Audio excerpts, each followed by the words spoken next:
pessoal, essa é a nossa sexta simuaula Unifei.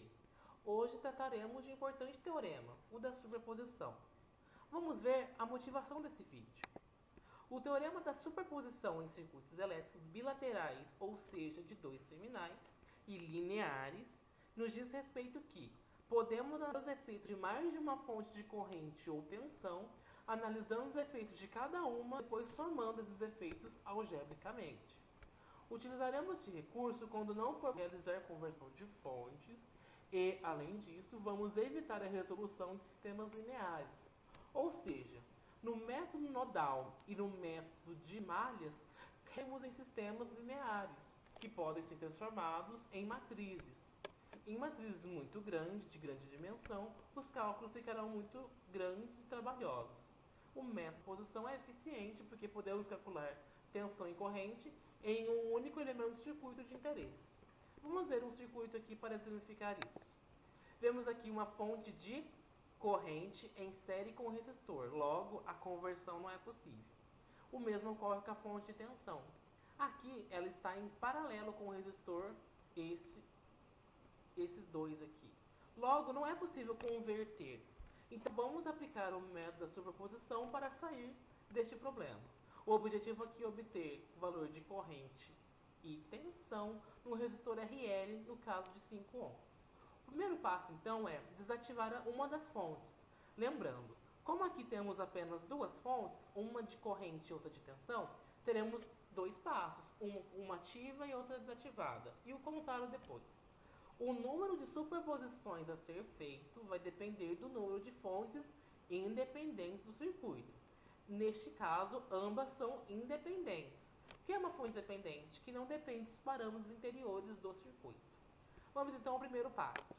Vamos colocar a fonte de corrente em repouso.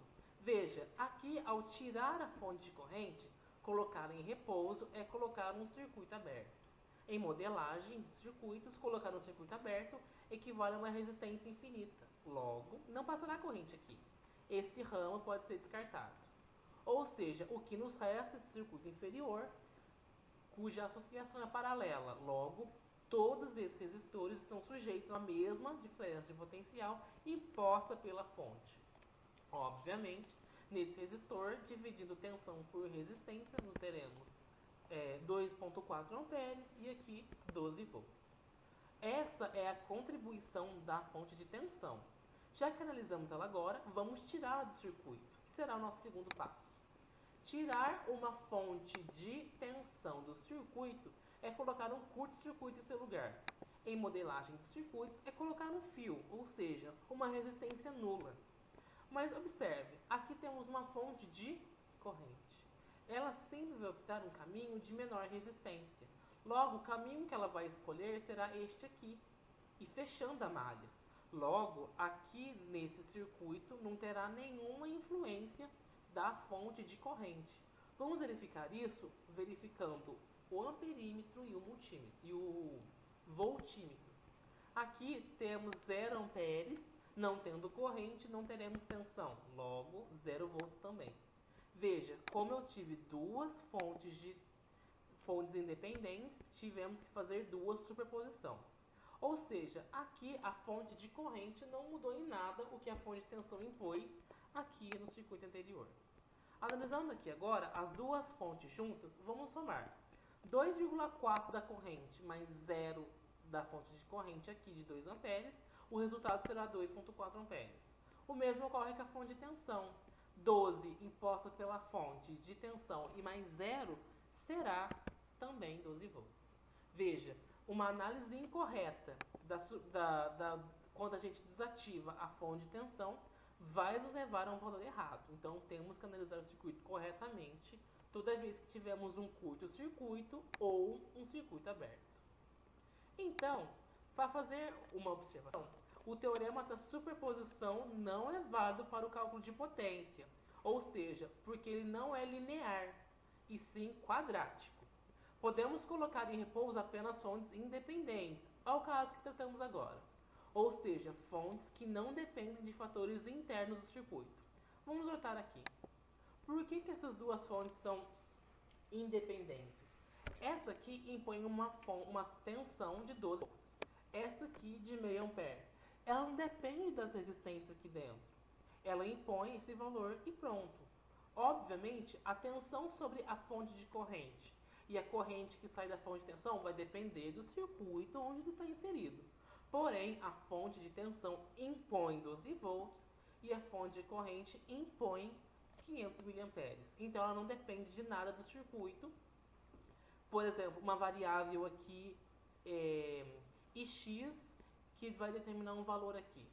Em circuitos, isso fica muito bem claro quando a fonte é dependente ou controlada. Neste caso aqui temos fontes independentes, correto? Então, analisando isso aqui, em relação à potência, por que o cálculo da superposição não é válido? O cálculo de potência é o produto de tensão vezes corrente.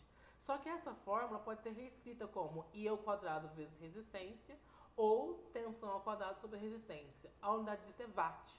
Logo, eu tenho o produto de algo que dá quadrado, ou seja, I vezes I. E aqui, V vezes V. Não é linear, e sim quadrático, porque temos o expoente aqui fora. Ou seja, por que podemos aplicar o teorema da superposição em resistores, por exemplo? Porque em resistores ômicos, a relação entre a tensão e a corrente é linear. Veja aqui nesse desenho. Temos aqui que, colocando no gráfico corrente e tensão, vemos uma relação linear. É uma reta. Lá na matemática, vemos que isso aqui é uma função afim, ou seja, é uma função que passa por origem. Logo, a relação entre I1 e V1, I2 ou U2 também, algumas literaturas registram como U ou V, e I3 sobre U3, a variação é constante. Cabe lembrar que a inclinação dessa reta nos dará a resistência do resistor. Bom, finalizaremos aqui a nossa aula. Qualquer dúvida, nos envie um e-mail